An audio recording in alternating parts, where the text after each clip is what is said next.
अपने बारे में इसकी जो एकदम मूलभूत मान्यता है वो ये है कि इसमें कोई कमी है, कोई खोट है। ऐसा इसको लगातार अनुभव होता रहता है कि कमी है, खोट है, लेकिन ये साफ साफ जान भी नहीं पाता कि कमी है कहाँ पर, खोट है कहाँ पर। तो ले देकर बस ये इतना करता है कि अंधेरे में हाथ पांव मारता रहता है। और मन में आपके जो कुछ भी चलता रहता है वो चलता मैं के इशारे पर ही है, माने मैं को पूर्ति देने के लिए ही है। मैं अपने आप को अधूरा मानता है ना, तो वो पूरेपन को लेके बड़ा व्याकुल रहता है कि मुझे पूरापन मिल जाए, काश पूरा हो जाऊं।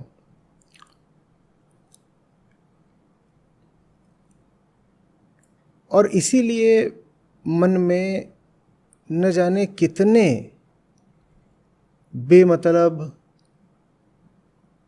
निरर्थक, अधकचरे, ऊटपटांग ख्याल चलते रहते हैं। क्योंकि आप मैं की मजबूरी और मन की दशा समझिए। मैं की मजबूरी ये है कि वो बहुत तीव्रता से अनुभव करता है कि कहीं कुछ गड़बड़ है तो ज़रूर,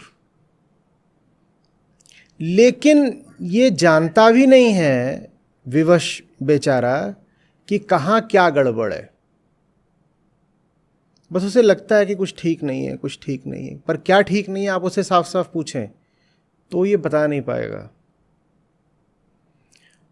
और इस कारण मन तमाम तरह के कचरे से भरा रहता है, क्योंकि जब आप नहीं जानते कि आप में जिस चीज़ की कमी है वो क्या है और वो कमी कैसे पूरी होगी, तो आप हर जगह तलाशते हो कि कुछ मिले जो उस कमी को पूरा कर सके। तो इसीलिए मन दुनिया भर के ख्याल रखता है। आप कहते हैं ना मन चंचल होता है, कहते हैं ना मन यूं ही व्यर्थ बेकार उठपटांग जगहों पर भागता रहता है। वो यूं ही नहीं भाग रहा, वो मैं के इशारे पर भाग रहा है। मन अहम का गुलाम होता है, तो मन जो है वो मैं के इशारे पर भाग रहा है। कह रहा जाओ वहाँ तलाश कराओ, क्या पता वहाँ मिल जाए, जाओ वहाँ ढूंढ कराओ, क्या पता वहाँ मिल जाए। मान लीजिए आपकी कोई चीज़ खो गई है, आपकी एक सुई खो गई है, ठीक है, और आप नहीं जानते कि आपने वो चीज़ कहाँ खोई है, तो उसे आप कहाँ कहाँ ढूंढते हैं? उसे आप फिर पूरी दुनिया में ढूंढते हैं ना। अब सुई तो चलिए छोटी चीज़ लग रही है, मान लीजिए जो छोटी सी चीज़ है वो एक छोटा सा हीरा है, एकदम छोटा सा हीरा, और वो आपने खो दिया कहीं, और वो आपके लिए बहुत कीमती है, प्राणों से ज़्यादा कीमती है आपके लिए वो हीरा। तो आप उसे दुनिया भर में और तरीके तरीके से तलाशते फिरेंगे ना, जो मिलेगा उसी से पूछेंगे। कभी कालीन के नीचे खोजेंगे, कभी बिस्तर पर टटोलेंगे, कभी पुराने कपड़ों में, कभी पुरानी अलमारियों में।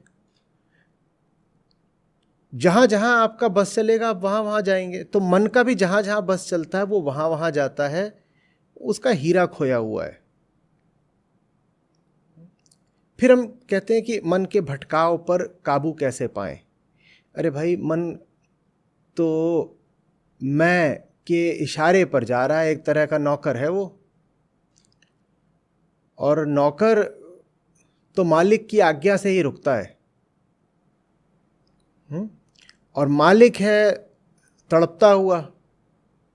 मालिक नौकर को शांत कैसे बैठने देगा जब तक मालिक की तड़प नहीं शांत हुई। तो मैं की अपूर्णता का उपचार करना ही एकमात्र तरीका है मन को शांत करने का। जो लोग मन को शांत करना चाहते हो उन्हें मैं की तड़प का उपचार करना पड़ेगा, और मैं की तड़प के उपचार को कहते हैं आत्मज्ञान। मैं को जानना ही मैं का उपचार है। क्योंकि क्या बीमारी है उसको, बीमारी उसको ये है कि वो जानता नहीं ना कि वो क्या है और उसने क्या खोया है। यही तो बीमारी है कि वो नहीं जानता कि वो क्या है और उसने क्या खोया है। और आत्मज्ञान का मतलब ही है मैं को जानना। तो जब बीमारी है न जानना, तो उसका उपचार तो यही होगा ना कि जानो। तो आत्मज्ञान मैं की बीमारी का इलाज है, और मैं की बीमारी का इलाज हो जाता है तो मन की जो ये नाहक चंचलता है ये अपने आप फिर शांत पड़ जाती है। आत्मज्ञान क्या है? आत्मज्ञान है अपने बारे में मान्यताओं में न जीना, अपने बारे में कल्पना और छवि में न जीना, अपने यथार्थ से परिचित होना ही आत्मज्ञान है। आत्मज्ञान का कोई पारलौकिक अर्थ नहीं होता। आत्मज्ञान कोई बहुत गोपनीय बात नहीं है। आत्मज्ञान का इतना ही अर्थ है कि आप देखो अपने आप को और समझ जाओ कि किन वृत्तियों पर चल रहे हो, किस नीयत से जी रहे हो, क्या पाना चाहते हो, क्या खोना चाहते हो, किस बात से डरते हो। यही आत्मज्ञान है।